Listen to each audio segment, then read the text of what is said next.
DG2LZ Studio.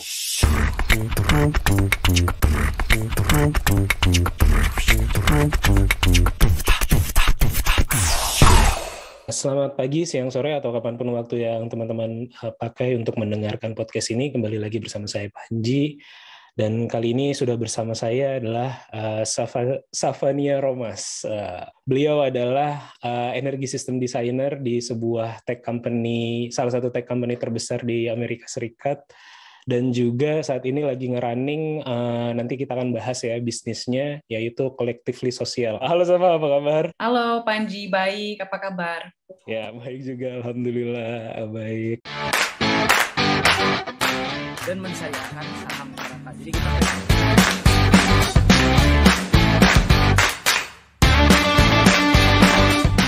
beda sama Jakarta, orang Bandung tuh listrik. Investasiin buat sekolah anak. Oh, itu something new gitu. Kupu-kupu begitu. Ayahku tuh satpam gitu kan.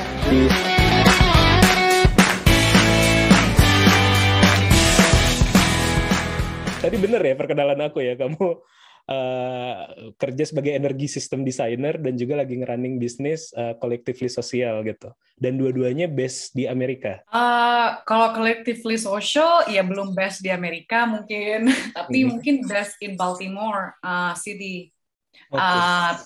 Kalau energy, jadi aku sebenarnya full time energy system designer di salah satu tech terbesar di Amerika.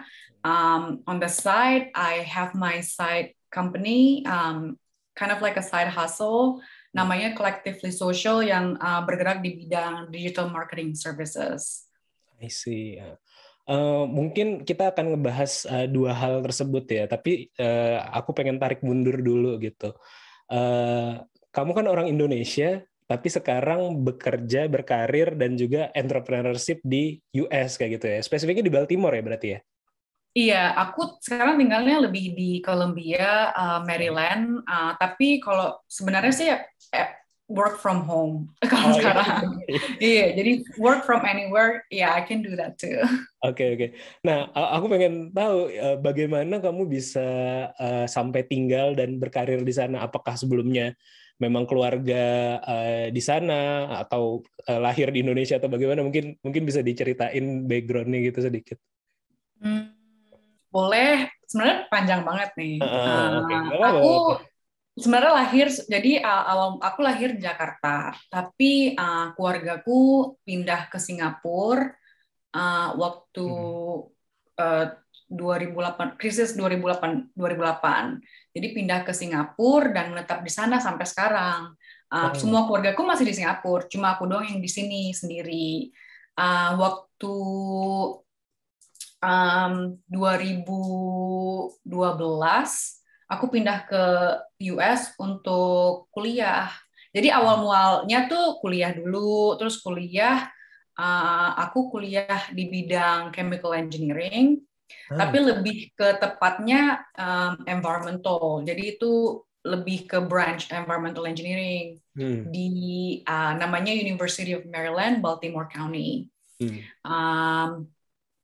Terus lulus dari kuliah, dapat namanya, kalau di sini tuh ada namanya PTO, jadi itu visa kerja. Kalau STEM, kalau major kamu STEM, Science, Technology, Engineering, and Mathematics, itu dapat visa kerja langsung 3 tahun. Nah, aku dapat PTO itu, jadi aku setelah lulus kuliah dapat visa kerja 3 tahun. Nah, visa kerja 3 tahun itu kalau benar-benar, soalnya kalau di Amerika ini sebenarnya kalau apapun yang anything related to STEM, it's gonna be easy for you to find a job. Jadi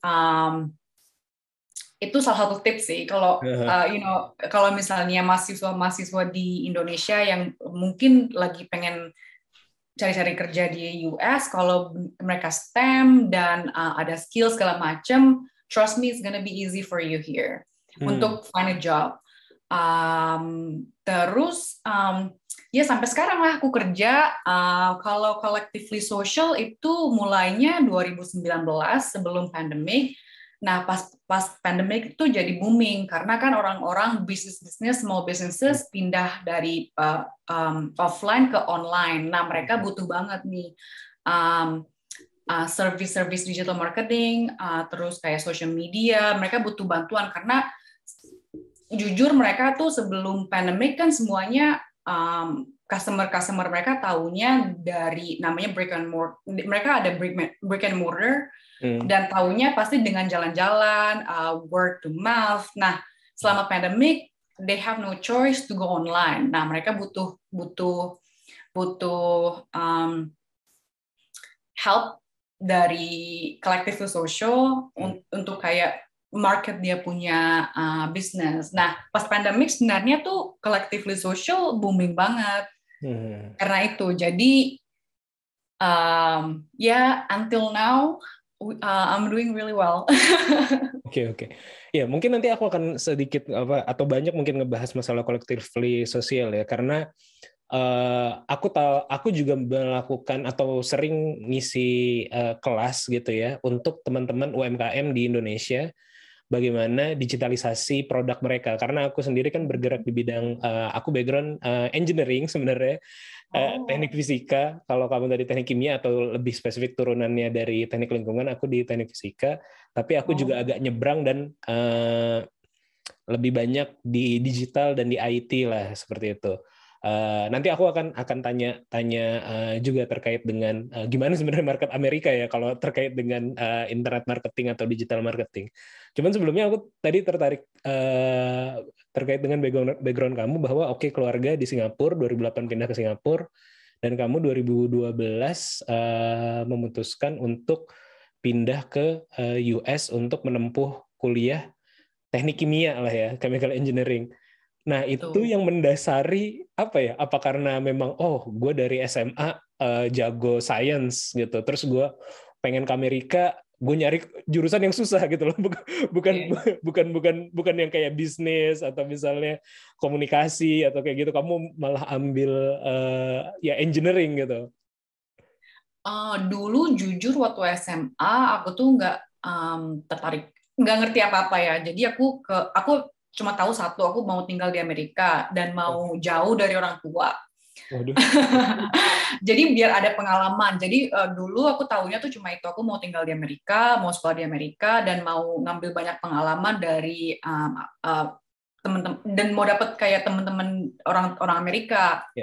Nah, pas pindah ke Amerika, papaku engineer, jadi dia suggest kayak kalau misalnya aku mau ke Amerika, karena menurut beliau sekolah di Amerika tuh mahal, dan kalau misalnya untuk kayak ikut jurusan bisnis atau yang lain-lain, menurut dia tuh it's a waste of money.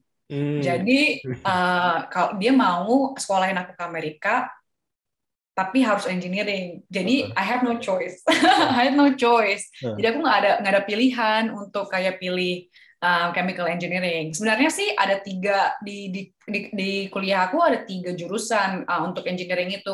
Cuma ada 3, biomedical, mechanical sama chemical. Enggak, jadi software engineering, chemical sama mechanical. Kalau chemical sebenarnya chemical banyak branch-nya, bisa biomedical, bisa environmental, dan cuma ada 3 itu doang. Nah, aku nggak terlalu suka mesin, jadi menurut aku tuh kalau mechanical related to mesin segala macam dan terlalu banyak cowoknya. Jadi aku pilih chemical. Iya, sebenarnya chemical juga lebih kurang, maksudnya perempuan itu dikit banget, jadi merasa lonely gitu. Apalagi di Amerika, aku nggak tahu ya kalau di Indonesia tuh jurusan engineering banyak nggak sih perempuannya? Enggak. Jadi di sini tuh sebenarnya nggak banyak banget perempuannya, dan aku kayak merasa, aku harus milih. Jadi sebenarnya kalau di sini semester pertama kita sebenarnya 1 tahun pertama nggak harus pilih mau jurusan apa, cuma ambil kelas-kelas yang menjurus ke engineering.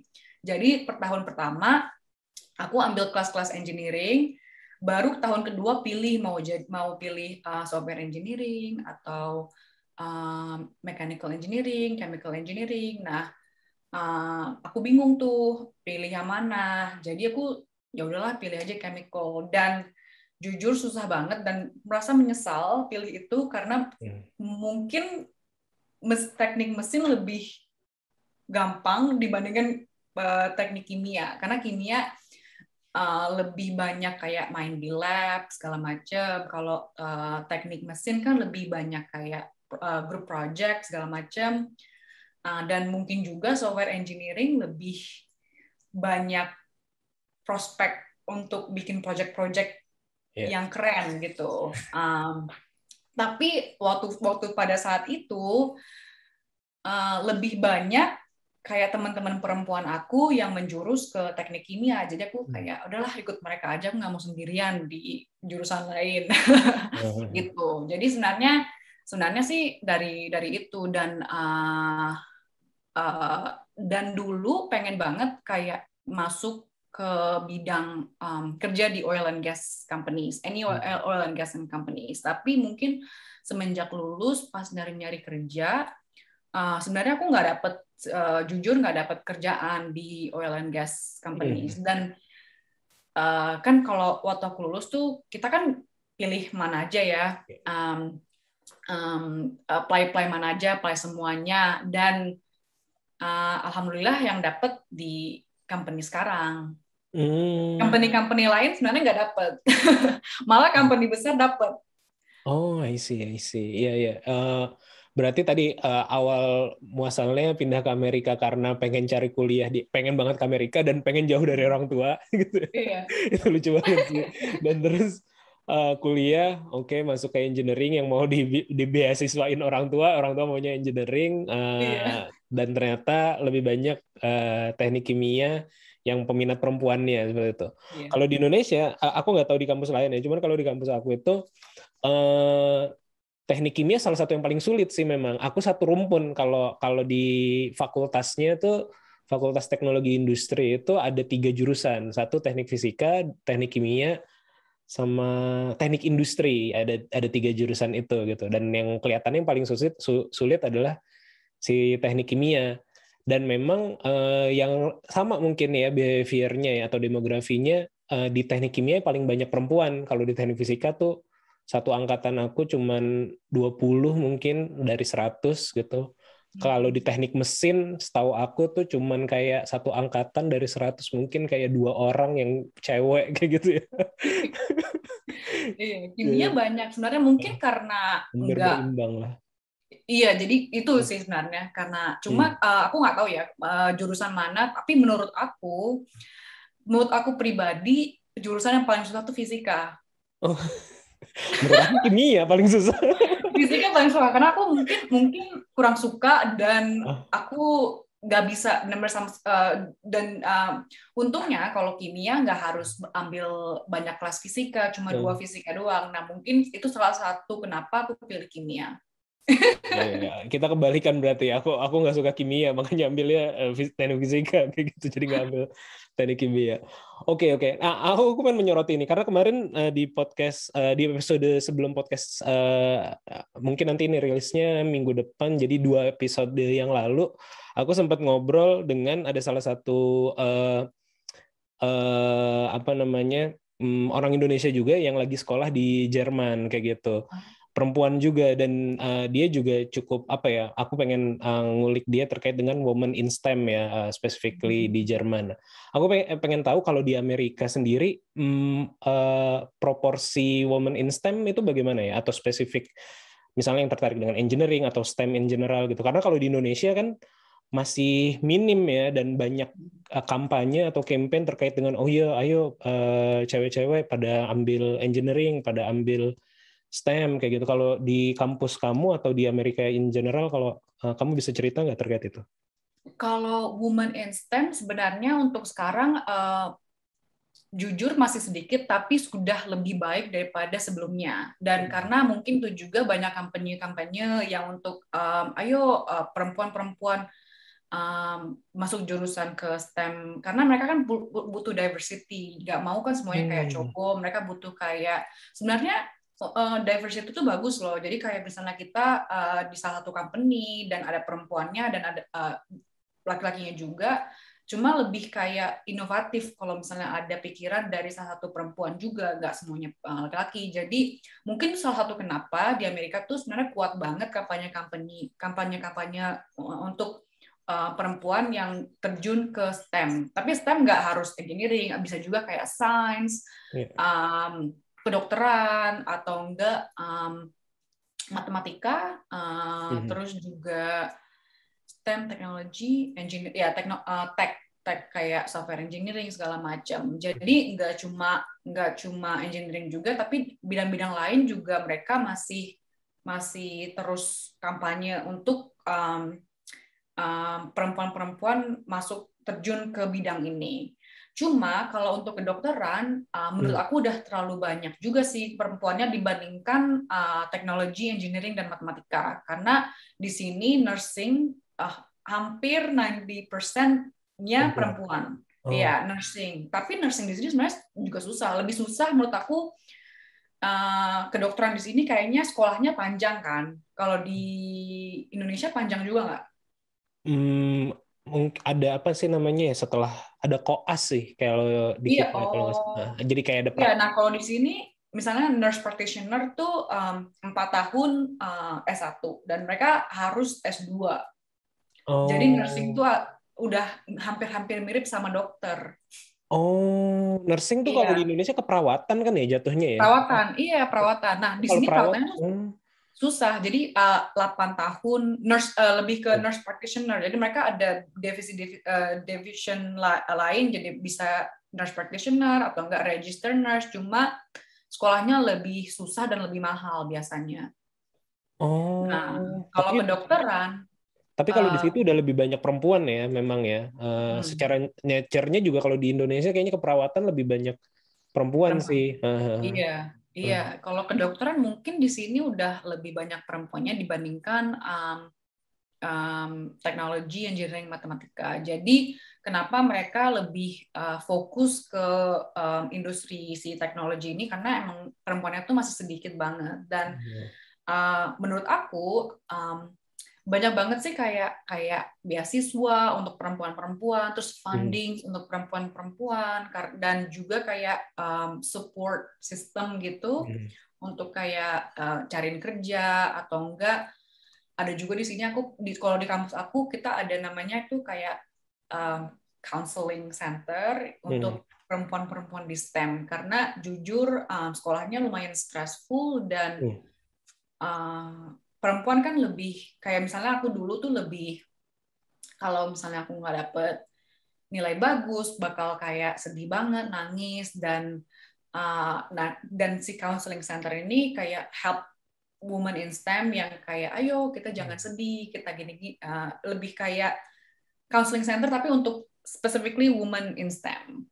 Jadi banyak banget resources yang sebenarnya menurut aku very helpful in like getting a job in America. Menarik. Aku jadi ada pertanyaan turunan sih terkait dengan itu. Pertama mungkin yang terkait dengan ini jadi agak lompat ya, terkait dengan nursing ataupun industri kesehatan ya di Amerika atau kedokteran ya. Kan yang ramai banget ya ketika lagi COVID nih 2020 ya. Kalau aku sebagai orang Indonesia yang ngelihat sosial media atau aku suka scrolling di 9gag ya kalau kamu tahu.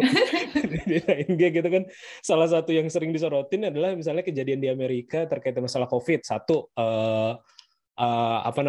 yang heboh banget terutama mungkin di New York ya yang aku sering lihat videonya bahwa kedokteran tuh lagi parah banget, kekurangan orang dan segala macam kayak gitu, terus tingkat penyebarannya pada awal-awal tuh tinggi banget dan juga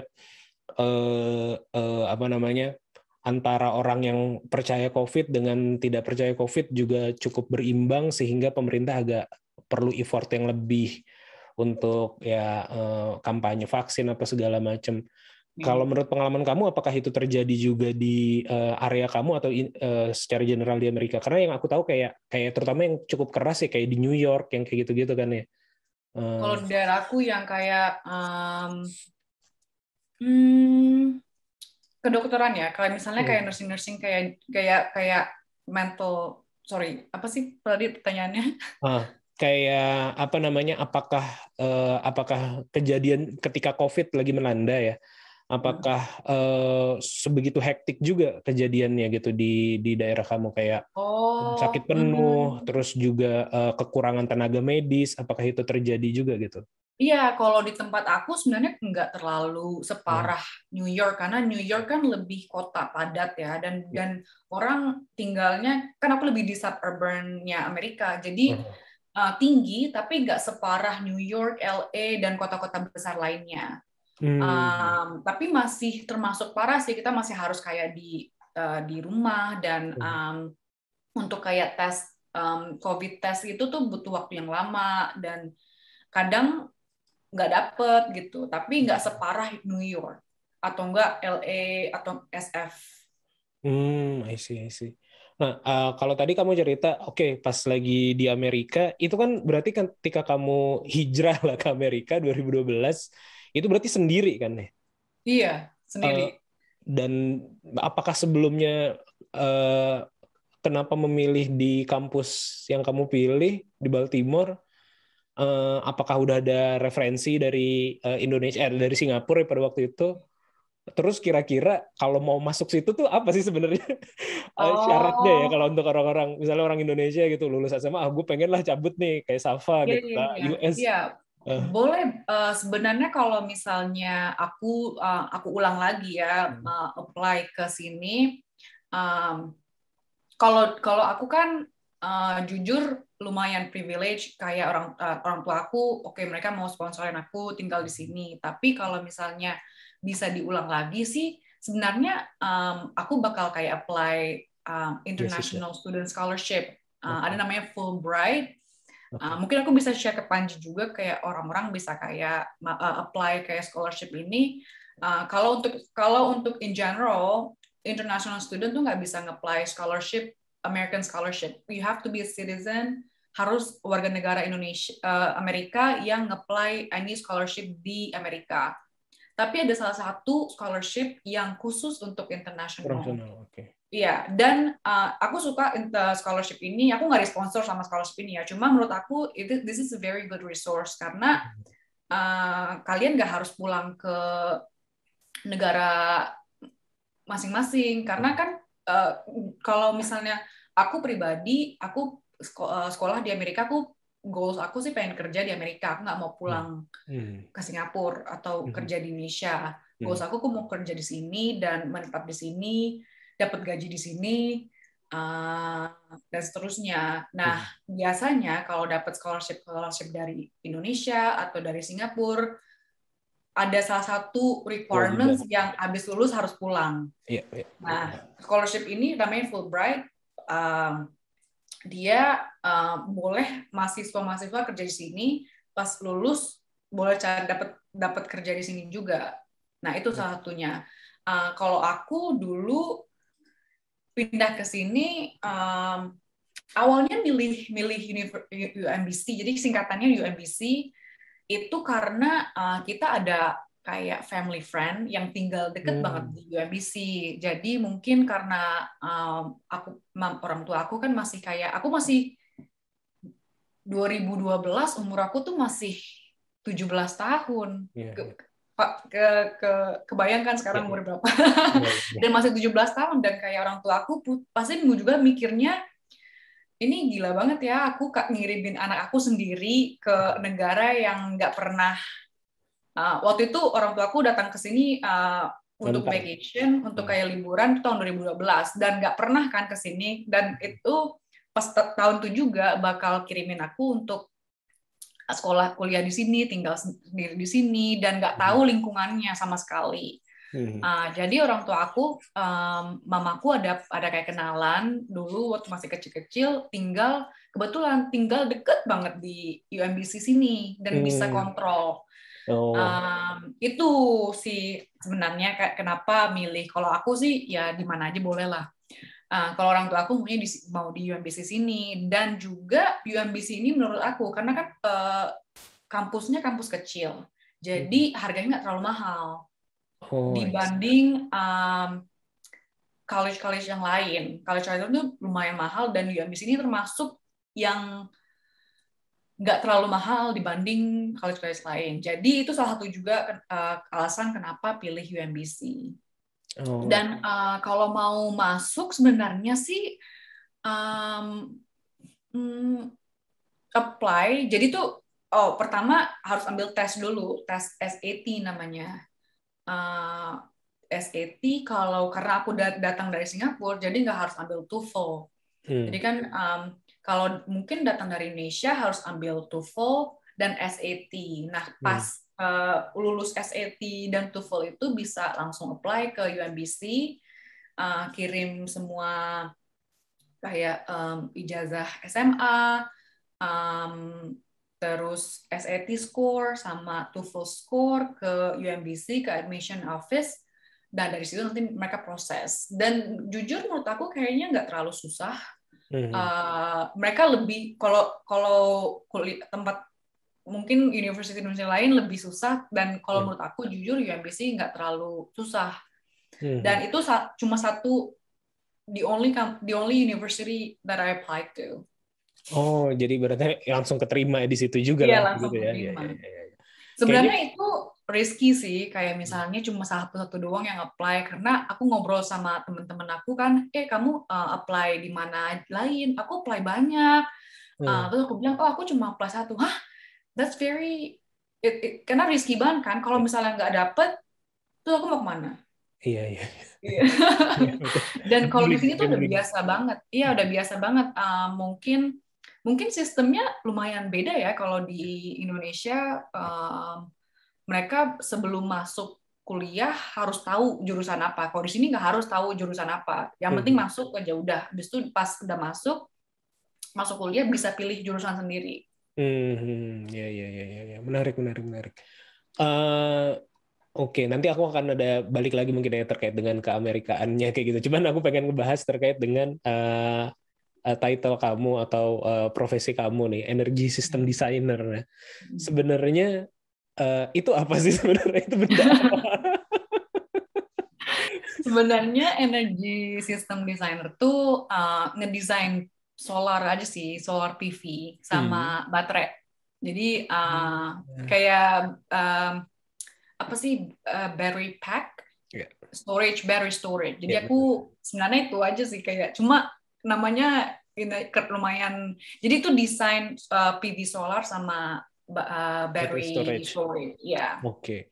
Dan itu kan memang lagi in banget ya, bahkan di Indonesia juga saat ini ya, atau ya di seluruh dunia, bahkan aku beberapa bulan yang lalu juga ke Jerman, di sana juga lagi heboh banget tuh masalah gimana kita bikin storage, baterai storage, atau di Indonesia juga karena nikel di Indonesia kan lagi memang salah satu penghasil nikel terbesar kayak gitu kan di dunia.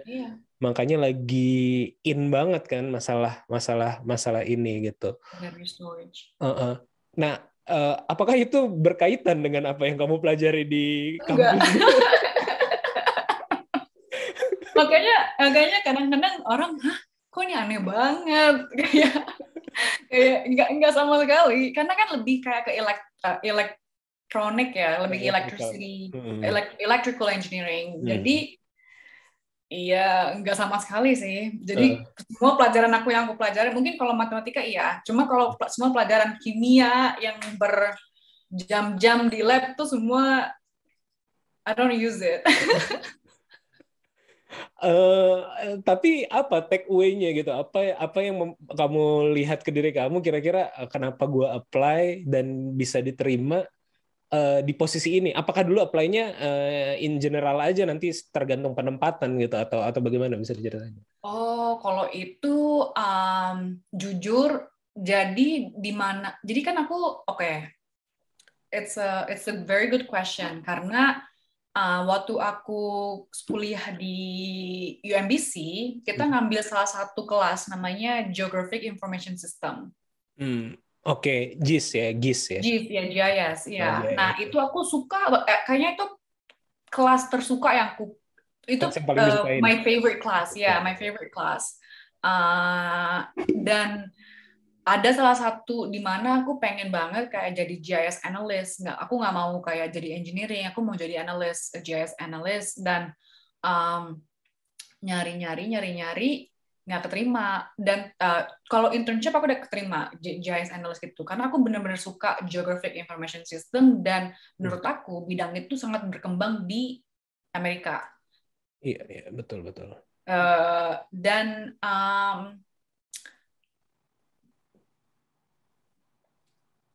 karena GIS Geographic Information System itu kejurusan sama lingkungan, nah aku juga itu membuat aku kenapa tertarik dengan lingkungan.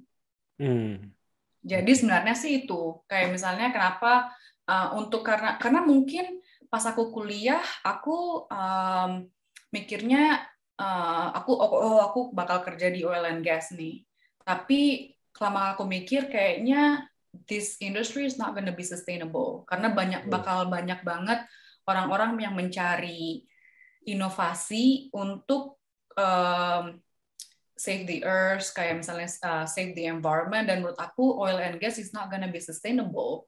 Kayak mungkin terus aku juga lihat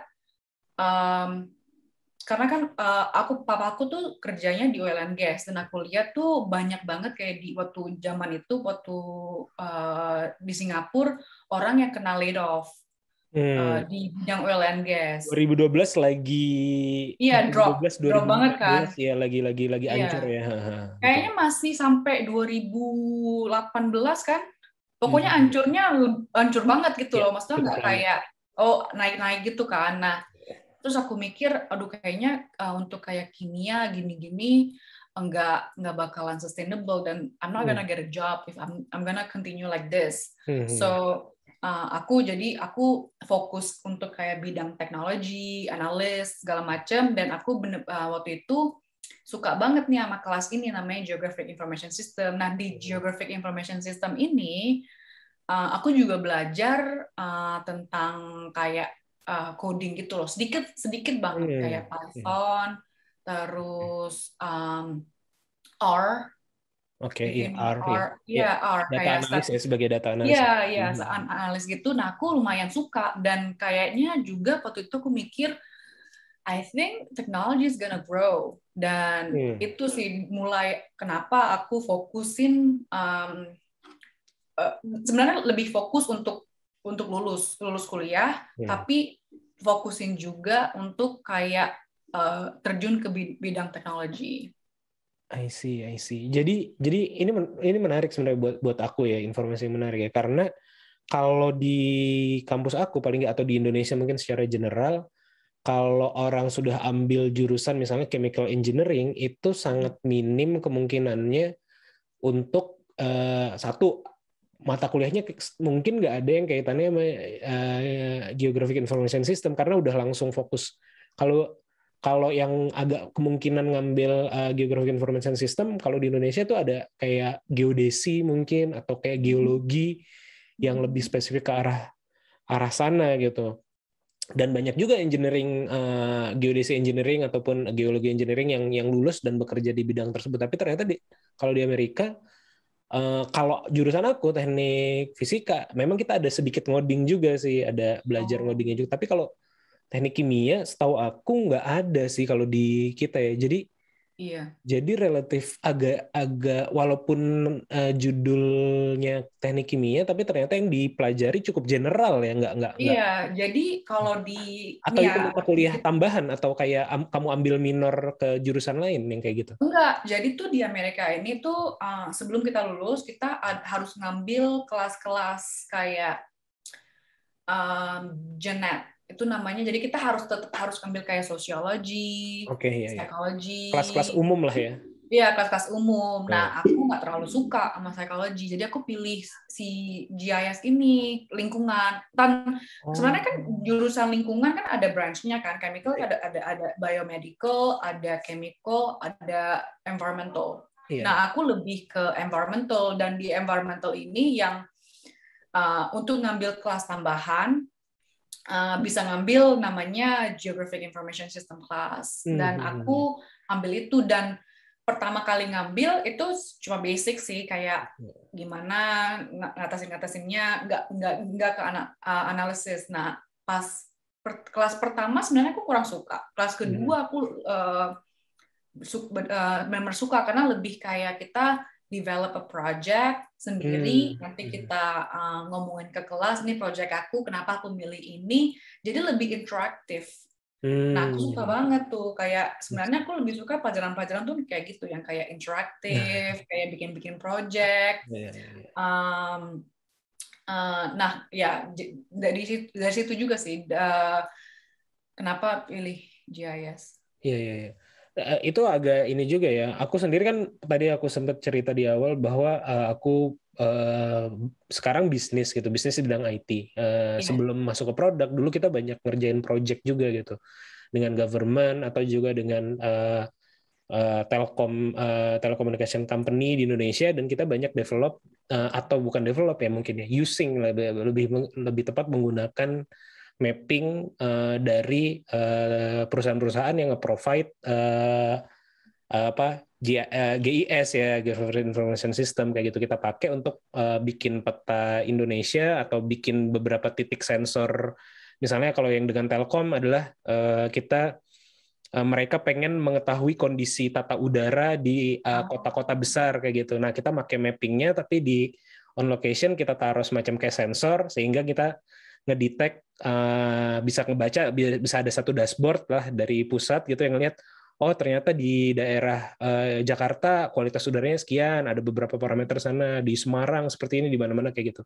Jadi memang sebenarnya itu juga menarik ya, maksudnya nggak cuma di Amerika mungkin yang akan berkembang, apalagi in general data analitik yang kayak gitu-gitu. Kayaknya di kita di Indonesia ya juga itu jadi kebutuhan yang penting sih, apalagi Indonesia kan cukup kepulauan ya, jadi kayaknya terus juga menurut aku Indonesia sebenarnya resource-nya banyak tahu, kayak misalnya Niko, terus juga talent-talentnya tuh Indonesia tuh banyak banget yang pinter-pinter.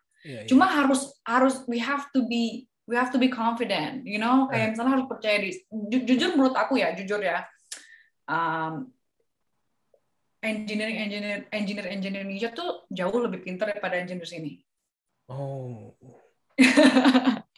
Menurut aku tuh talent orang Indonesia tuh lebih pintar daripada sini. Jadi kita tuh sebenarnya banyak banget resources kayak misalnya Niko, terus juga Geographic Information System. Cuma mungkin kurang advocate aja gitu.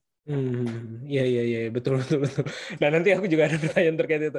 Tapi jadi balik lagi, berarti yang menyebabkan kamu duga ya, kalau take away-nya kamu duga yang membuat kamu diterima dan sekarang bekerja sebagai energy system designer ini adalah karena kamu punya knowledge, gue punya basic engineering, tapi gue lebih dalam ke masalah lingkungan dan GIS tadi itu, dan mindset-nya adalah gue pengen bekerja di bidang atau pengen saving the environment, energi terbarukan yang terkait itu, yang mana itu jadi value yang utama di tempat kamu kerja saat ini, kayak gitu ya? Iya, betul. I see. Kalau ngomongin tadi ya, sekarang di tempat kamu kerja ini proporsi woman-nya apakah berimbang atau bagaimana? Atau jujur nggak imbang. cuma lagi ini cuma kita kalau di department aku energi, kita punya grup sendiri gitu loh, grup kayak women in energy gitu, dan kita selalu support satu masing-masing. Dan sebenarnya masih laki-laki lebih banyak, cuma support kayak sesama perempuan itu sangat ketat. Jadi sangat very tight, we're tight community, dan I'm happy with that karena jujur kayaknya kita nggak bisa deh kayak misalnya tech company yang 80% women, terus 20%-nya laki-laki, itu it's not. I think it's impossible. Dan tapi untuk kayak have a very tight community, women in STEM, that's good enough, like very good. Oke. Menurut aku. Iya, benar. Lalu tadi ya poin yang aku tangkap juga ya, orang Indonesia atau Asia in general jauh lebih mungkin ya lebih pinter lah atau cukup bisa berkompetisi, cuman nggak pede ya. Iya, pede menurut atau aku gitu. kurang Menurut aku advocate. kurang advocate yourself gitu loh. Kayak misalnya, tapi ini terpulang bukan individual ya, mungkin kayak lebih ke society atau enggak kayak kuliahnya. Dan kalau misalnya tadi Mas Panji bilang kan, kalau kuliah di Indonesia kan, kalau misalnya masuk kimia, semuanya kimia kan. Kita nggak bisa kayak nggak bisa pikir yang lain-lain loh, apa this is what we want, kayak kita nggak bisa kayak mungkin there is something that we can leverage gitu loh, kayak misalnya aku kan kimia tapi si GIS ini sebenarnya yang a career for me, kimia is not a career for me, dan who knows, kayak misalnya kan I didn't know it, kayak misalnya aku kan nggak tahu kan waktu masuk kuliah kan, aku kimia nih, aku fokus mau masuk oil and gas. Tapi di setengah jalan, aku ketemu something yang I'm really passionate about, gitu loh. Dan bagusnya kalau kuliah di Amerika tuh, kita tuh ada kayak peluang untuk mencoba sesuatu yang baru, yang maybe we like it, maybe we don't, gitu loh. Jadi dan peluang-peluang itu sebenarnya yang harus patut dicontoh sih, kayak untuk mungkin Indonesia untuk lebih berkembang, dan jadi kita nggak kayak close minded, dan kayak misalnya wawasannya lebih terluas, mencoba sesuatu yang baru. Iya, betul. Iya sih, memang kadang-kadang terlalu dini sih anak umur belasan ya, kalau kita melihat ke belakang gitu ya, anak umur belasan diminta mengambil keputusan atas hidupnya, mau ngambil jurusan apa yang dia akan sukai padahal belum pernah tahu itu apa gitu kan. Makanya cukup menarik juga tadi yang aku point out ya dari cerita kamu, ternyata ketika masuk pun ke jurusan yang spesifik gitu ya, namanya, judulnya, tapi ternyata bisa cukup general juga apa yang dipelajari dan bisa nyoba macam-macam gitu ya. Nah, tapi kalau terkait dengan orang Indonesia kelihatan kurang pede atau kurang advokat dirinya gitu. Kalau aku lihat atau kalau kita bisa stigma mungkin ya, kalau ngomongin masalah stigma kan, kalau ngelihat kayak orang Amerika, terutama Amerika sih kelihatan kayak pede banget gitu loh kalau ngomong, kalau kalau presentasi, kalau apa gitu. Menurut kamu kan udah 10 tahun nih di US, menurut kamu apa sih faktornya yang kayak mereka tuh punya kepercayaan diri itu, atau kita orang luar bisa ngelihat kayak walaupun bisa jadi kita lebih pintar gitu, tapi kelihatan mereka yang lebih jago presenting atau lebih jago kok ngomong gitu. Menurut kamu apa ya kalau kayak gitu? Menurut aku itu semua mereka dari mereka sekolah itu udah biasa, dari kayak public speaking, dari mereka. Jadi kan jujur aku dari Singapura hampir mirip ya sama Indonesia, yang kita kurang advocate untuk ourselves, untuk diri kita sendiri. Nah, menurut aku orang sini tuh dari kayak kita teman-temanan aja, ngobrol sama teman-teman aja, mereka tuh udah percaya dirinya gede banget, kayak setinggi langit gitu loh. Cuma it's not a bad thing, it's actually a good thing. Kayak pertama yang tadi aku bilang juga kayak udah biasa dari pas SMA atau dari SD gitu, mereka udah ada dari sekolah, dari kayak guru-gurunya, mereka ada presentasi di kelas, habis itu ada group project yang membuat mereka harus kayak they force you to speak in front of a lot of people. Dan itu juga it was my cultural shock, kayak aku waktu sekolah kesini I had no clue, kayak misalnya harus nggak bisa bayangin aku umur 18 tahun, 17 tahun harus kayak presentasi di depan orang banyak, my lecture hall, yang aku nggak tahu mau ngomong apa, but I have to do it anyway. Nah, kayak pertama kalinya ya itu culture shock, dan itu kenapa juga aku merasa kayak aduh ini kayaknya terlalu susah untuk aku segala macam. Tapi semakin banyak kayak public speaking, dan jujur aku masih belajar ya tentang kayak public speaking gini dari banyak orang Amerika. Mereka tuh lebih kalau misalnya, jadi tuh mereka moto mereka tuh kayak gini, if you're not confident in yourself, what makes you think people gonna have confident in you? Itu moto mereka.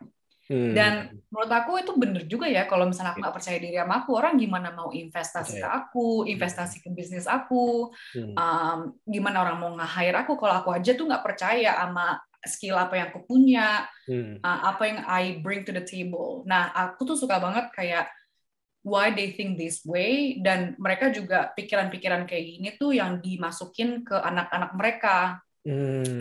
Nah, sayangnya kalau di Indonesia pikiran untuk kayak percaya diri gini tuh masih tabu. Kayak misalnya apaan sih, kepedean deh lo, gitu kan?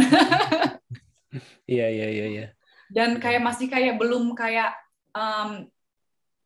nggak tahu ya, apa mungkin sekarang orang udah makin kayak ayo percaya diri gitu. Tapi waktu aku tinggal di Jakarta tuh percaya diri tuh masih kayak dianggap aneh lah sama teman-teman. Iya, dianggap aneh, kayak it's kejelekan gitu loh. Apa sih kepedean deh lo. Nah, that word, it's not a good word. That sentence is not a good sentence.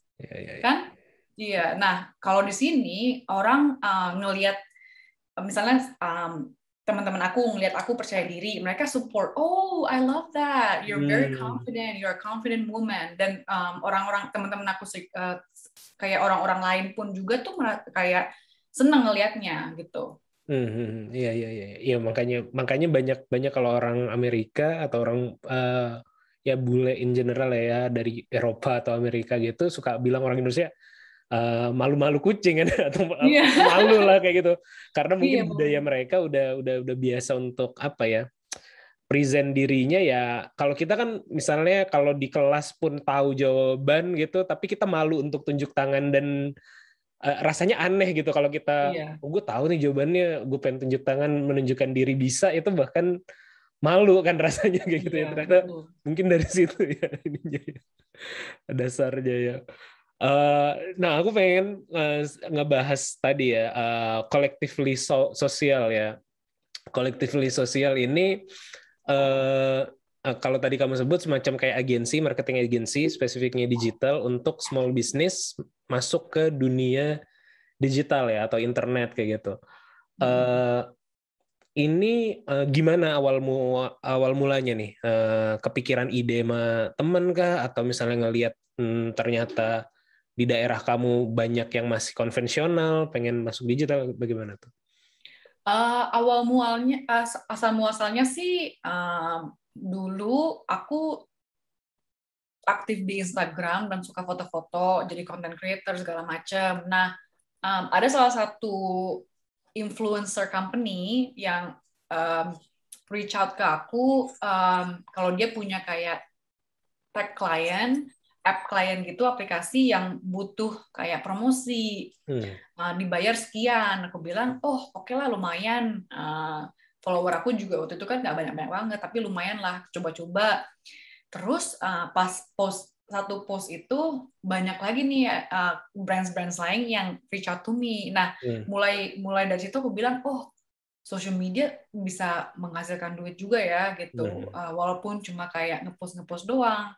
Terus aku lihat-lihat lagi, aku research lagi tentang digital marketing, dan sebenarnya social media is just a small part of digital marketing. Nah, aku bilang, oh, aku ini udah mungkin menurut aku, dan Instagram is still a small part of social media marketing. Dan dari saat itu aku tertarik nih dengan bidang ini, digital marketing, yang aku awalnya sih pertamanya social media marketing dulu. Aku offer social media marketing for small businesses, tapi seiringnya waktu aku tambah service email marketing, website design, terus kayak graphic assistance gitu-gitu.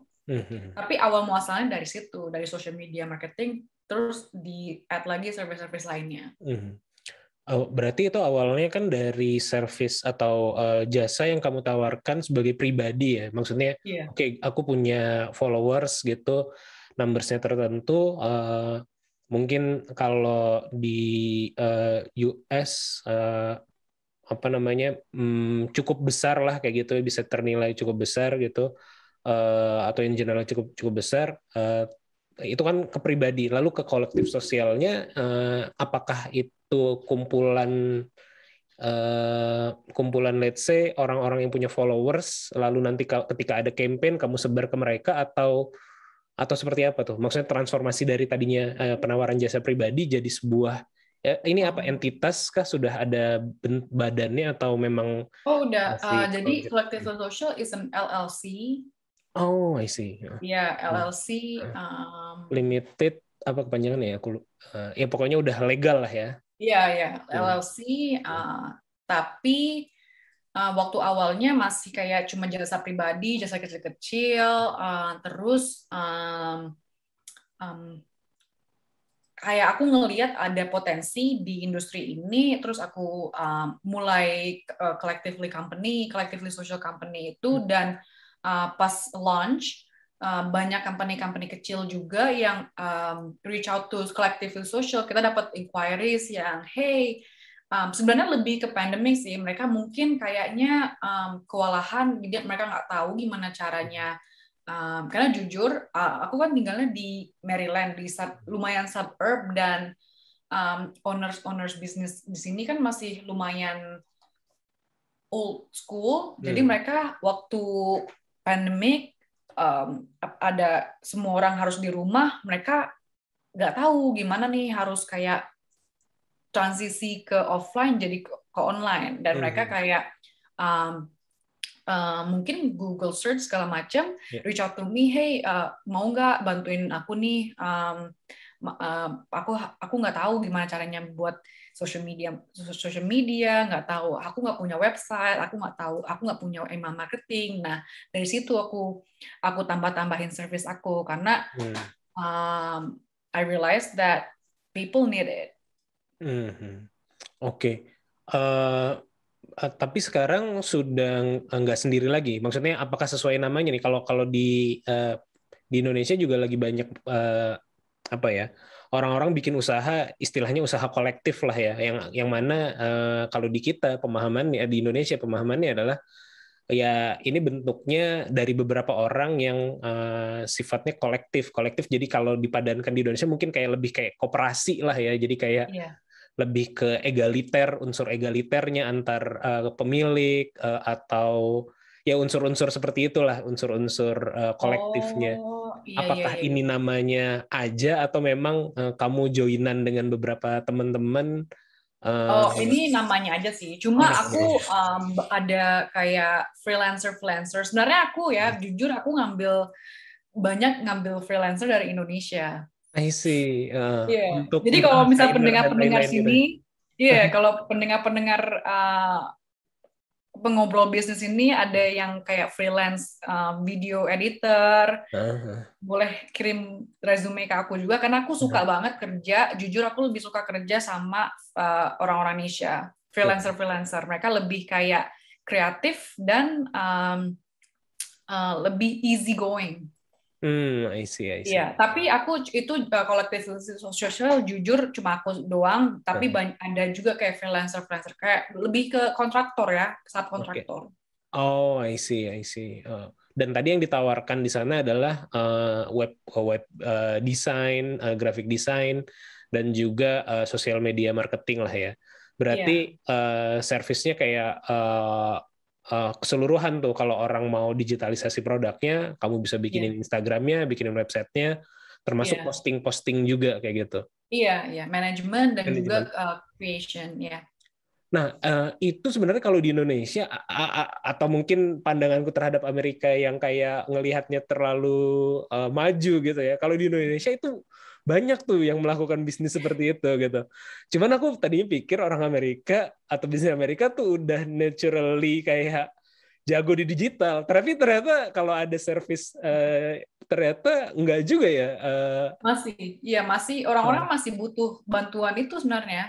Masih butuh bantuan karena mungkin pikirannya bukan mereka nggak bisa ya, tapi lebih ke is this something that they can outsource? Karena mungkin mereka kurang suka dengan pekerjaan itu. Mereka lebih mau kayak deal ke klien, tapi mereka nggak mau kerja kecil-kecilan kayak ngeposting, karena kan lebih ke time management ya, lebih kayak time consuming. Karena kan kalau apalagi sekarang untuk kayak ngejual barang kan kadang-kadang kita harus kayak komen atau enggak. Terus juga kadang-kadang dapat inquiries dari website, kita harus kayak email mereka segala macem, atau enggak ya semacam kayak kecil-kecilan gitu loh, kayak small works yang mereka nggak mau ngelakuin gitu. Sebenarnya lebih ke mereka, mungkin kalau mereka pelajarin, mereka mau gitu, cuma it's something that they wanna outsource. I see. Termasuk tadi juga yang kamu sebutin adalah kayak email marketing ya. Berarti kayak kamu buatin semacam kayak newsletter untuk mereka, atau juga blasting email ke existing client dan seterusnya, itu juga kamu jasa yang kamu lakukan ya? Iya, betul. I see. Menarik. Karena ya tadi mungkin pandangan aku ya. Jadi kayak aku pikir kalau di Indonesia tuh udah banyak ya. Maksudnya kayak agensi-agensi jasa posting sosial media, jasa bikin desain sosial media yang biar ada temanya yang kayak gitu-gitu kan. Itu ternyata di Amerika laku juga. Kalau ini ada nggak? Tadi kan aku bilang ya, aku juga sering ngasih training. Bahkan baru tadi pagi waktu Indonesia ya, aku ngisi training untuk UMKM SMEs dari Jawa Timur, programnya Bank Indonesia ya, terkait dengan digital marketing secara spesifik. Tapi aku bawa materi terkait dengan customer development, dan tema mereka adalah onboarding untuk ke marketplace ya. Jadi kayak UMKM gimana diajarin cara jualan. Di Indonesia kan yang gede adalah kayak Shopee atau Tokopedia yang kayak gitu-gitu. Jadi gimana cara jualan di sana kayak gitu. Kalau di Amerika, apakah digital marketing juga masuk kayak membantu SMEs ini untuk ke onboarding ke kayak yang marketplace yang besar, Amazon yang kayak gitu-gitu? Apakah begitu juga, atau build their own website atau their own presence on social media kayak gitu lebih banyak ya? Iya, kalau di Amerika mungkin kalau untuk masuk kayak UMKM itu kan termasuk kayak small business kan ya? Kayak misalnya small business, mereka untuk masuk ke Amazon mungkin nggak bisa. Ya, nggak bisa karena kalau Amazon banyak kayak requirements yang kayak misalnya revenue harus gini, sekian untuk bisa masuk ke Amazon. Kalau untuk itu, jadi kita ada banyak sebenarnya kayak marketplace. Jadi ada Amazon, ada Etsy. Pernah dengar nggak Etsy? Belum. Jadi Etsy itu semacam kayak website yang dimana marketplace untuk kerajinan tangan. Jadi orang-orang yang bikin anything handmade, kayak misalnya shawl atau enggak anting-anting gitu-gitu, namanya Etsy. Dan anybody boleh taruh kreasi mereka di Etsy ini, ya produknya di Etsy ini. Ada juga selain Etsy, sebenarnya jujur nggak banyak sih marketplace di Amerika ini yang, karena kan kompetisinya tinggi ya, karena mereka harus berkompetisi sama Amazon, dan itu ya almost impossible gitu loh. Kayak misalnya untuk mereka harus udah ada kayak investor sendiri, dan ada juga namanya ya Shopify, tapi Shopify lebih ke bikin website sendiri segala macam dan ribet. Dan tapi kalau digital marketing kita we can help build a e-commerce website. Jadi kalau aku, salah satu jasanya ya. Iya, satu jasa aku tuh build e-commerce website, tapi aku nggak ngasih jasa untuk kayak kerajinan tangan masuk ke si marketplace ini. Karena kayak mungkin mereka bisa, jadi tuh di sini lebih kayak tergantung apa bisnisnya sih. Iya, tergantung produknya apa. Kalau produknya kayak kecil-kecilan, mereka bisa jual di Facebook. Nggak tahu ya kalau di Indonesia jual nggak Facebook kayak gitu. Facebook Marketplace. Iya, tapi mungkin lebih banyak second hand kayak gitu loh.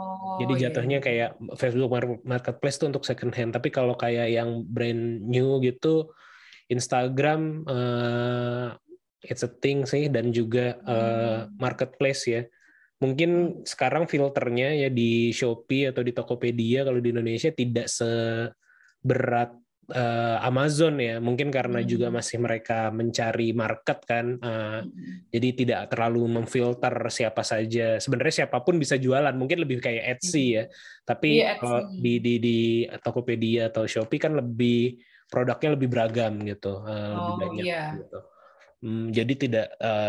Jadi berarti yang kamu bantu adalah beneran mereka untuk bisa build their own system. Kalau mereka mau bikin toko online, kamu siapin website yang bisa dengan add to chart dan segala macam lengkap kayak gitu, termasuk sosial medianya. Oke. Berarti nggak onboarding ke Amazon atau yang lainnya yang lebih ngebantu bikin sendiri. Itu pun aku juga kayaknya mungkin nggak. Aku nggak tahu, itu bukan, it's not my forte gitu, kayak karena masuk Amazon tuh masih udah lumayan susah sih. Jadi kalau untuk kayak kecil-kecil baru gitu, mereka udah harus kayak ada invest. Kalau masuk Amazon itu kayaknya harus udah ada investor, produknya udah terkenal, kayak lebih, pernah dengar nggak sih kayak Gymshark? Kurang tahu tuh Gymshark. Itu jadi kayak semacam reality show yang untuk entrepreneurs nyari investasi. Shark ini ya. Shark Tank. I'm sorry. Ya? No, Gymshark itu salah. Oke.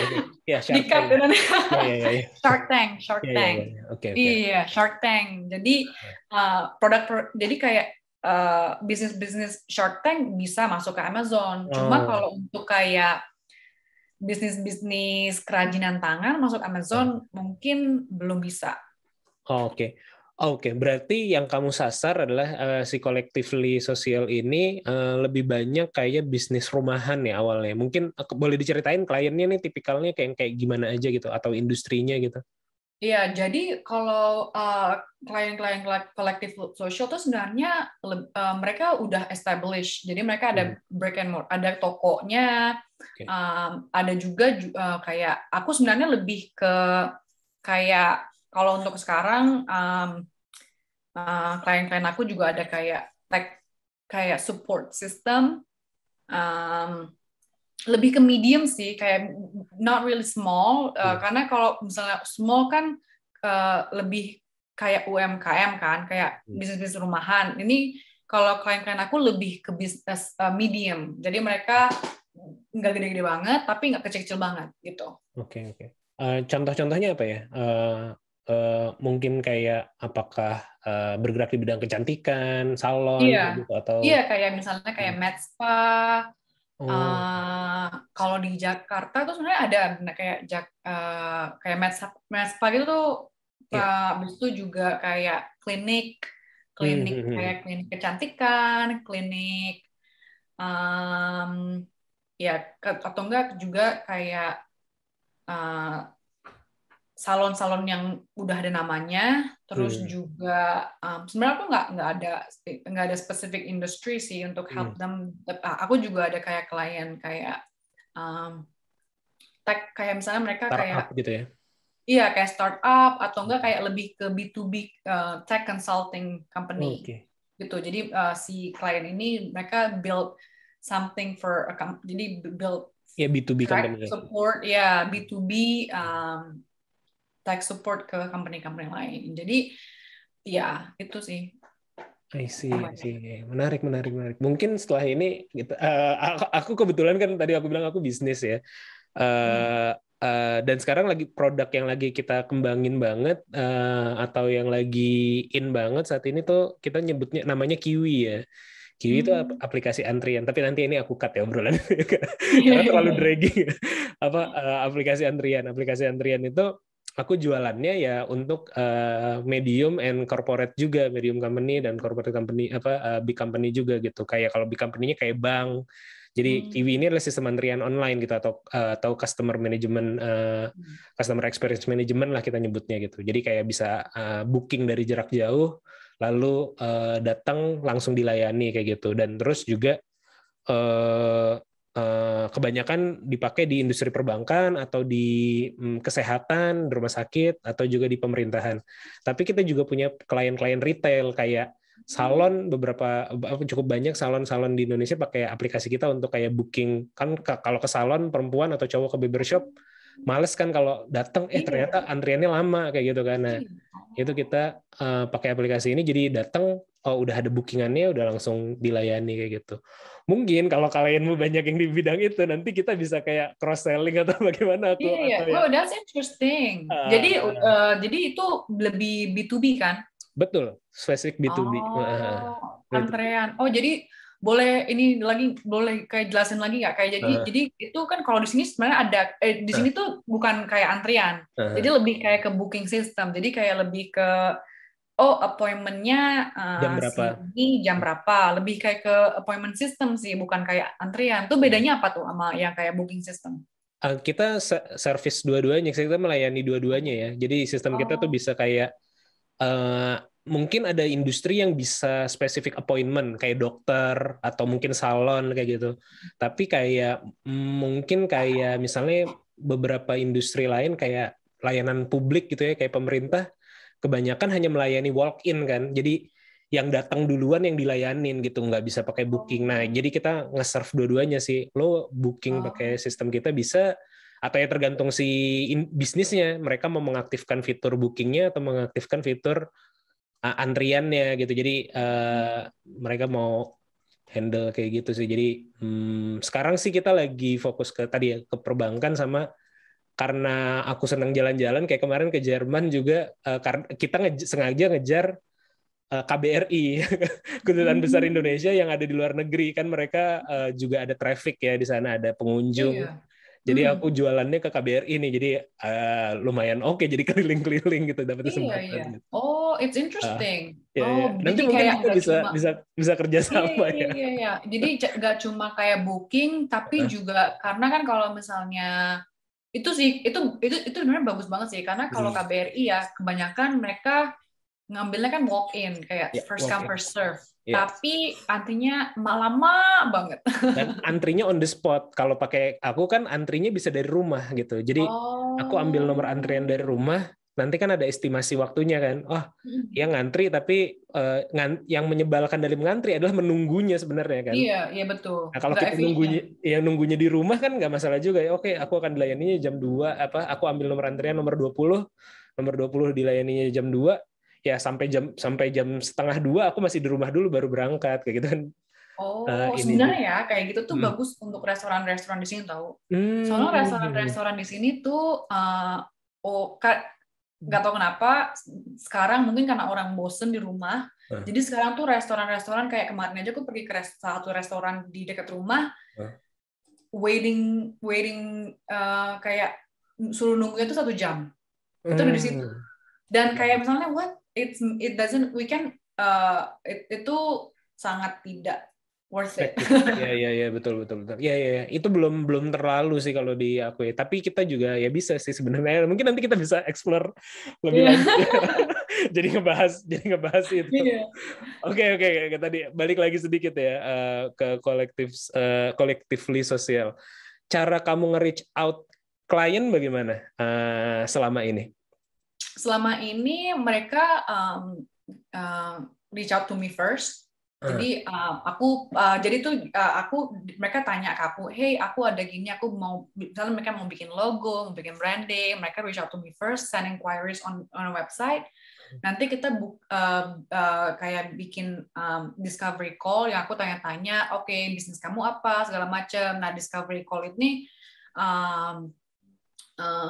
biasanya sih 30 menit tanya-tanya apa yang kamu butuhkan segala macam. Itu 80% of the time. Tapi 20% of the time aku juga sometimes aku pengen nih kerja sama company bisnis ini. Nah, aku reach out to them, do they need any help? Kadang-kadang kan mereka mungkin nggak butuh social media tapi butuh yang lain kayak website atau enggak kayak graphic design atau email marketing. Jadi 80% mereka reach out to me, 20% I reach out to them. Ya, menarik. Ini sifatnya atau modelnya partnership yang bagi bisnis kamu recurring nggak? Atau misalnya apakah sekali deal putus atau misalnya kayak ini langganan sekian bulan kayak gitu? Retainer, ya. Retainer ya. Retainer, ya. Jadi kita ada kontrak sih, ada kayak 3 bulan kontrak, 6 bulan kontrak, sama setahun kontrak. Dan harganya juga beda-beda. Tapi they're mostly retainer, kecuali kayak bikin website mungkin sekali ya, atau kayak consulting. Iya, kayak bikin website, bikin branding tuh sekali. Cuma kalau untuk kayak email marketing atau enggak sosial media itu retainer. Oh iya, enak ya bisnisnya, berarti ya cukup rutin lah kalau udah dapat. Nggak pusing kan? Iya. Jadi customer baru. Iya. Sekarang udah handle berapa banyak customer atau klien yang dimiliki? Kalau dibilang udah, aku mungkin hampir ada 15 mungkin, 15 kayak companies. 15 company dan hampir semuanya recurring kayak gitu atau retainer. Ya, oke ya, itu ya lumayan lah ya. Apakah nanti nggak mau banyak-banyak juga, kalau banyak-banyak juga kitanya jadi nggak fokus ke si klien ini. Iya. Apakah nanti ke depannya kamu membayangkan diri kamu berhenti dari pekerjaan dan fokus ke atau mungkin, itu something yang mungkin enggak kali ya. Ya, karena kecuali kayak misalnya something big happen yang orang mau beli MM-an gitu ya boleh lah itu. For now, no. Ya. Oke. Menarik. Ya mudah-mudahan collectively sosialnya lanjut terus gitu. Karena namanya catchy sih. Makanya tadi aku bilang apa ini ada kaitannya. Kalau di kita di Indonesia lebih banyak sekarang tuh kayak something kolektif kayak gitu. Jadi kolektif nih jadi kayak apa ya? Mungkin kayak term yang udah agak bergeser jadi kayak sifatnya kayak kerjasama yang lebih egaliter yang kayak gitu-gitu sih kalau di Indonesia memaknainya, tapi ya itu oke. Nah, aku ingin balik sedikit tadi ya pertanyaan terkait dengan kan kamu pindah ke Amerika lalu memulai sekolah, memulai karir, bahkan sekarang mendirikan bisnis juga di sana gitu. Tadi kamu bilang oke, aku pengen banget ke Amerika nih ketika lagi lulus SMA atau apa. Ini apa penyebabnya? American Dream kah atau ngelihat kayak kilaunya Amerika atau bagaimana? Lebih ke pengen dapat pengalaman aja. Dulu lebih pengen dapat pengalaman, kayak misalnya luasin wawasan, bukan jujur nggak ada tertarik sama kayak American Dream yang kayak tinggal di Amerika enak gitu. Dulu lebih ke kayak pengen kayak memperluas wawasan, pengalaman-pengalaman gitu, terus ketemu different variety of people, lebih kayak gitu sih. Jadi cuma pengen kayak pengalaman, dan enaknya kalau Amerika kan banyak kayak opportunities, lebih banyak opportunity. You can be anybody. Jadi tuh di sini tuh benar-benar literally bisa you can be anything you want. Aku ini karena kan orang bilang kalau di sini jadi kayak misalnya aku ada profesor, dia research di jadi kayak dia ada research di burung, kayak burung watchbird gitu. Kalau di Indonesia kayaknya nggak dapat duit deh gitu kan, nontonin burung gitu. Terus kayak misalnya take notes burung ngapain gitu, nggak kan kayaknya. Nah di sini tuh make money. I see. Jadi benar-benar di Amerika tuh huge opportunities and you can be anything you want. Dan sekarang udah 10 tahun berarti ya, hampir 10 tahun happy dengan keputusannya pada waktu itu, dan sekarang ya kayaknya udah akan jadi settle ya mungkin ya. happy sih, happy. Dan everybody here is nice. Dan jujur ya, orang Amerika tuh hampir bersama loh sama orang Indonesia. Jadi kita lebih kayak nongkrong-nongkrong, ngobrol-ngobrol, lebih ramah. Iya, bener.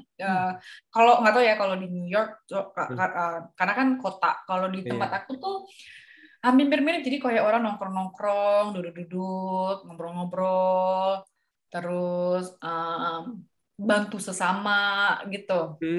Jadi tuh kayak lingkungannya tuh hampir-hampir mirip sama Indonesia sebenarnya. Jadi ya nggak ngebosenin sih. Iya, jadi orangnya ramah dan selalu gampang dapet temen. Oh, kalau ini nih terjadi juga nggak ya apa?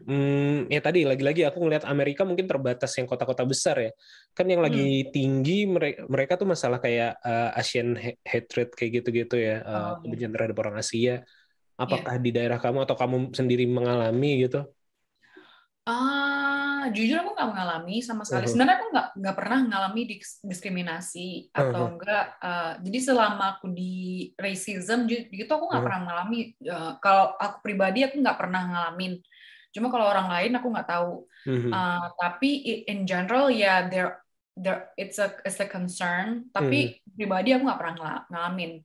Dan mungkin kalau aku bisa suggest juga kalau orang mau pindah ke Amerika bisa pilih tempat-tempatnya jangan mungkin coba cari yang misalnya jangan karena kan kalau kita mikir kan I wanna go to New York, Boston yang kota-kota besar gitu kan, tapi coba cari yang lain-lain di sekitarnya ada juga mungkin kayak kota-kota kecil yang can be really good for kayak misalnya prospeknya tuh tinggi gitu. Karena Amerika nggak cuma New York, Boston, SF. Aku kan lebih dekat, aku dekat sama Washington DC kan. Tapi lebih ke suburbannya, keluar Washington DC gitu. I see. Iya sih, aku mungkin ya tadi stigma terhadap Amerika karena film-film Amerika yang sering aku tonton adalah film-film kriminal kan. Iya. Kriminal main apa tiap hari ada pembunuhan nih, tiap hari ada pembunuh berantai nih. Jadi iya sih. Kalau tempat aku, alhamdulillah nggak banyak sih kayak kriminal. Cuma kan kalau kriminal kan di mana-mana kan nggak banyak ya. Ada pasti lah di Singapura juga pasti ada juga lah kriminal. Cuma ya untuk kayak yang besar-besarnya nggak banyak di sini. Iya. Ya mungkin stigma aja, mungkin kayak orang Amerika kalau ngelihat mau ke Indonesia juga takut ada penipu apa segala macam. Jadi kayak berkebalikan apa sama-sama lah. Stigma, ya betul. Mungkin itu harus dihilangin dulu. Oke, mungkin itu aja ya yang obrolan kita pada malam hari ini. Thank you banget Safa atas waktunya. Mungkin terakhir ada tambahan yang ingin kamu sampaikan kah atau sesuatu yang belum aku sempat tanyain tapi pengen kamu sampaikan gitu ya, pesan atau apa gitu ke teman-teman yang dengerin kita? Iya, pesan aku sih cuma karena kan audiens kamu banyak kayak mahasiswa yang mungkin lagi cari kerja. Menurut aku don't lose hope, kayak coba lebih percaya diri lagi. Kalau mau misalnya pengen kerja di Amerika, coba pasti ada aja rezekinya. Harus mau coba karena jangan takut nggak bakalan dapat kerjaan nih di Amerika. Coba cari-cari mana yang bisa sponsor visa. Kayaknya mungkin banyak company yang bisa benefit dari talenta kita. Itu aja sih. Oke. Thank you sekali lagi Safa atas waktunya. Terima kasih juga yang udah mendengarkan podcast ini atau obrolan kita ngalor ngidul dari awal sampai akhir. Sampai ketemu di podcast Ngobrol Bisnis episode selanjutnya. Bye.